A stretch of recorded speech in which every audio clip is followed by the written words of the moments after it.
Hi everybody and welcome to Heel Heat. This is our Ring of Honor show for the week.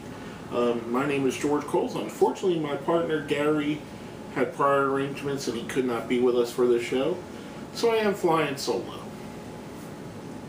Let's go right into it. The first match we have of the night is a three-way tag team match to determine the number one contender for Red Dragon's World Championship. We have QT Marshall and R.D. Evans versus ACH and Tadarius Thomas versus Caprice Coleman and Cedric Alexander. A nice hot opener to the show. I really like what Ring of Honor does with tag team wrestling. This was no exception. The three-way format just ensued. There was always somebody flying around the ring, somebody doing something. All action, all killer, no filler. CNC, Caprice Coleman and Cedric Alexander pick up the win, become the number one contenders. Kind of seen that coming. They've been building to this ever since they've been in Ring of Honor. They're a very good tag team, and they're getting better and better every time. ACH and Tadarius Thomas, the more they tag with each other, the more they're impressing me as well as Marshall and Evans. I thought this was a very good match, very strong tag division. When you add teams like Red Dragon, the champions, the American Wolves who've rejoined with each other, Scum could field a team that's good, the Briscoe brothers when they're teaming. I mean, it's a very deep division, very loaded with talent, a great way, excellent way to start off the show. Now the next thing we have Michael Elgin comes out to the ring with Nigel McGuinness, and they bring out Paul London. Now, due to the injury that Paul London had in Border Wars, he was originally scheduled to wrestle Michael Elgin. Well, unfortunately he couldn't because of the severity of the concussion. Nigel McGuinness talks well about him, goes to give him the mic so he can address the fans. Before he could talk, QT Marshall and R.D. Evans come out again. They start talking this and that. Little fracas starts. Basically, Evans gets the back fist from Elgin. Marshall starts to leave. As he's leaving, Tommaso Ciampa's music played. Tommaso Ciampa brings him back in the ring, hits the Project Ciampa on him.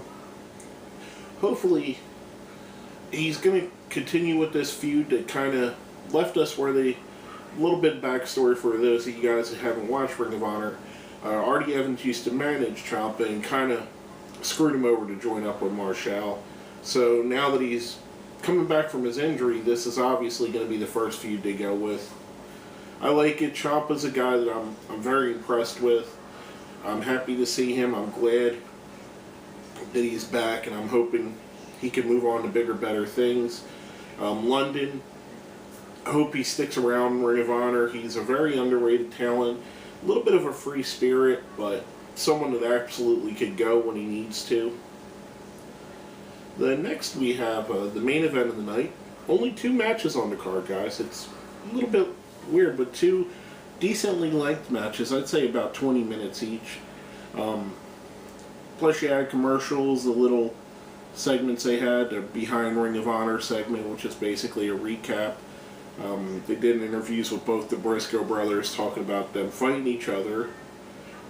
But the main event we had Mike Bennett versus BJ Whitmer versus Jay Lethal, number one contender for the TV title at the upcoming pay-per-view Best in the World. Fantastic match, fantastic setup. We had Maria Kanellis on the commentary, being ogled by both commentators actually, heel and face, Kelly and Carino. I thought it was very good. Jay Lethal, to me, is getting a little bit lazy in his ring work. He's looking for the lethal injection a little too much. He's not working in many of the other moves that we know he knows. Jay Lethal is a tremendous wrestler, but he's getting into a paint by numbers situation, almost like John Cena does. And trust me, he's way better than Cena. That's a bad analogy, but when it would be good, it would be like Rey Mysterio. We all have seen Rey Mysterio do phenomenal things in a wrestling ring. However, if you put the last 5 Rey Mysterio matches on in a loop, you would be watching the same match 5 times. And that's kind of where Jay Lethal is right now. It's kind of, I'm hoping it's something that maybe he's nursing an injury for real, and he has to slow down and tone it down a little bit. Hopefully he breaks out of the funk, because I expect more from him. BJ Whitmer is a tremendous powerhouse, a tremendous brawler, one of the real brawlers in Ring of Honor in their history. Guys like him, Homicide, the Necro Butcher, they haven't really had that many. BJ's one of the ones that's really stood out. And then you got Mike Bennett, who, for all intents and purposes, is kind of a complete package. He's a professional wrestler. He's a good talker. He has a good look to him. I mean, he can go in the ring when he needs to. He can carry the hatred of the fans. He can make you get under. He can get under your skin. We haven't really seen him, at least in Ring of Honor, try and work face, but he's an awesome heel. Him and Maria are a great combination. I don't know if they're still bringing Brutal Bob around, because I haven't seen him in a little bit, but Brutal Bob, him, and Maria, nice trifecta. And speaking of trifectas, this was a good 3-way match. A little bit of the Jay Lethal predictability, but Bennett and Whitmer made up for that so much. I really enjoyed it. 3 kind of different styles working in one match together. Jay Lethal ends up picking up the win, and he's going to challenge for the TV title.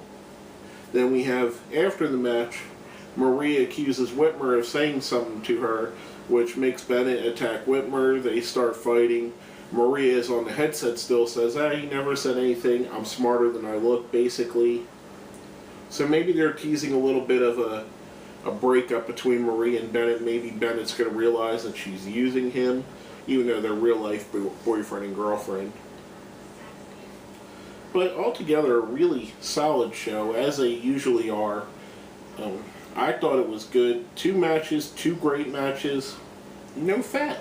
You trim the fat off, you don't put any crap in there, makes a better product. And we're going to go right into our ratings for if you guys watch our show, if you're regular watchers, you know that we do a rating system of 1 to 5. 5 being the best, 1 being the worst. I'm going to give the show a solid 4. The only thing that detracted me from being a 5 is what I said about the predictability of Lethal. I like the interview segment. I like Ciampa coming in. I like the 3-way tag match. I like the 3-way singles match. I thought it was all good stuff. Good show. Lots of storylines forwarded, even in just the interview segment. I thought they did really well. Again, Ring of Honor knocked it out of the park. The best wrestling show that nobody's watching. If you guys are watching this and you aren't watching Ring of Honor, first of all, I don't know why you're watching this, but give it a chance. Look, you're going to have to look for it, because it's on different times and different channels and different markets. But once you find it, DVR it if it comes on too late or too early or while you're at work, give it a shot.